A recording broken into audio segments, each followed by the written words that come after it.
So, acute rheumatic fever, by definition, is an autoimmune inflammatory process in response to group A beta hemolytic streptococcal infection.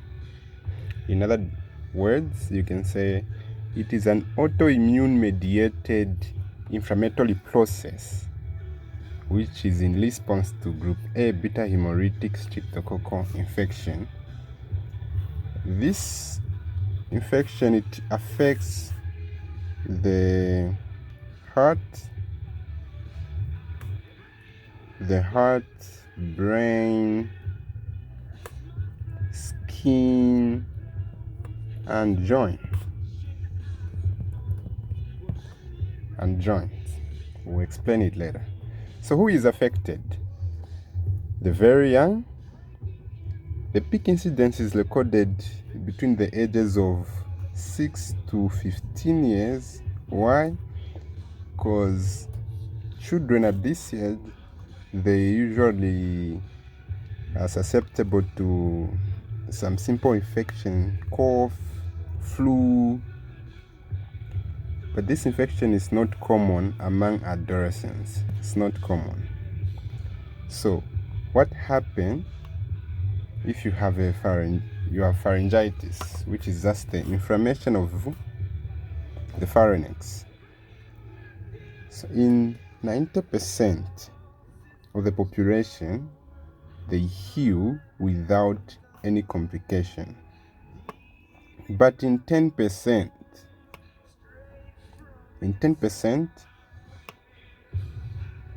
the pharyngitis or the gas bacteria will enter into the lymphatic system, and it will be picked by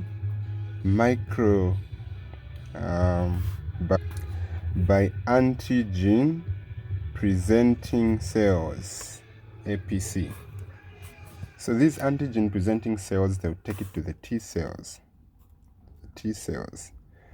So the T cells, they'll analyze it, and then they'll kill it and activate the memory cells, which is the B cells, to mature into plasma cells,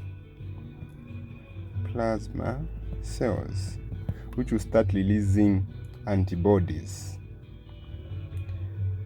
So the thing with this infection, there is this epitope.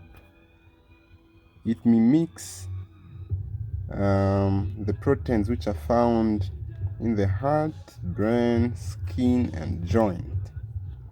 No wonder this infection, once it has been eradicated by your immune system, it will further start attacking those body organs, the heart, brain, skin, joint, because of the similar M protein. We call it the M protein, by the way. Similar M protein. So how do you make a diagnosis? So we make the diagnosis using the Jones criteria. The Jones criteria is divided into the major and the minor.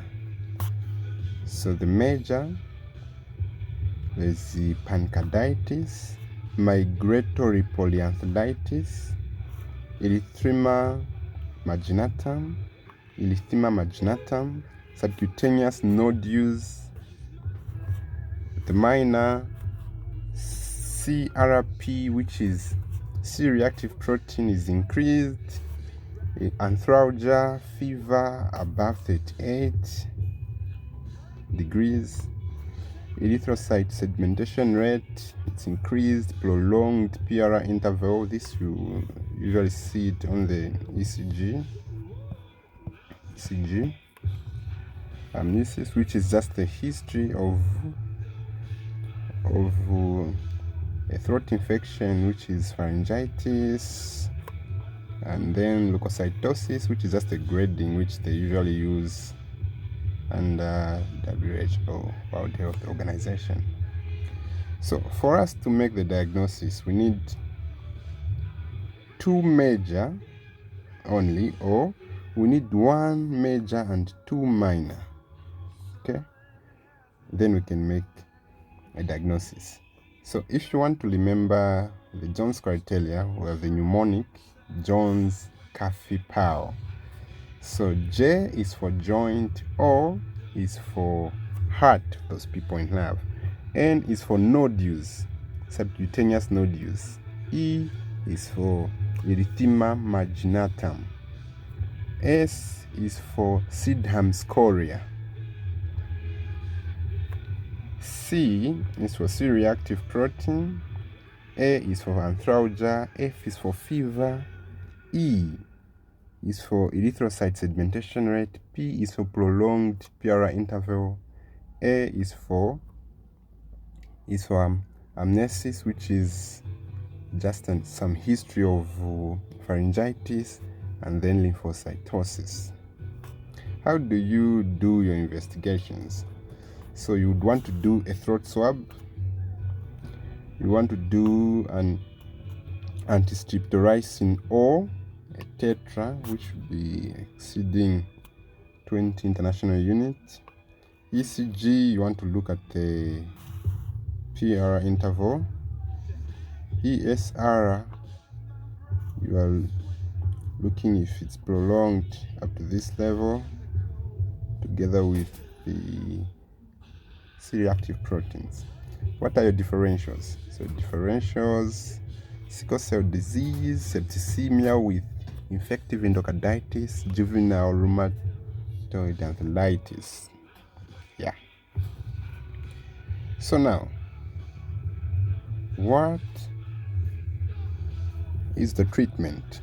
So the treatment is aimed at eradicating any gas bacteria, suppressing the inflammation which is caused by the immune system, and reduce cardiac workload. How do you achieve this? Well, you can achieve this by administering benzathine penicillin 0.6 to 1.2 international unit single dose.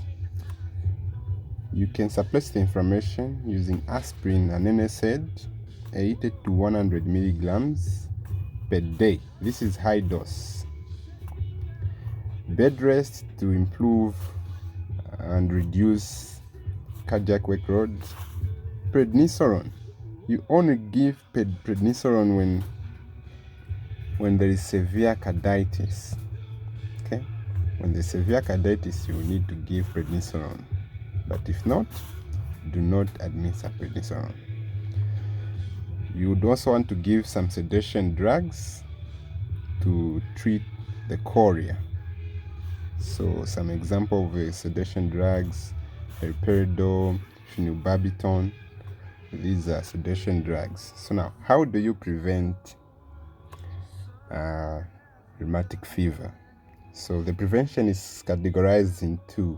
There's primary and secondary. So primary is a type of prevention in somebody who has never had pharyngitis.